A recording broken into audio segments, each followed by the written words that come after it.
The Ogidi people of Idemili North local government area, Anambra State, in their usual custom and tradition, laid to rest a high chief of the kingdom, High Chief Augustine CHUKWUKA.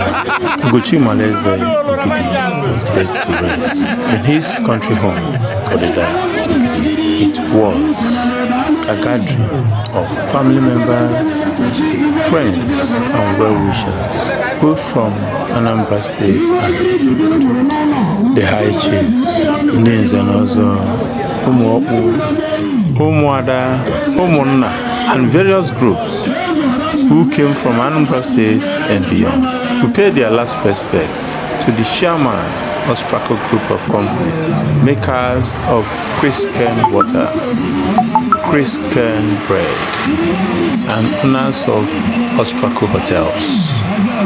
Ngala was dedicating his coverage to His Royal Majesty Igwe Alex Uzo Onyido of Ogidi Kingdom for upholding the culture of Igbo. It is what it is. Ngala Igbo.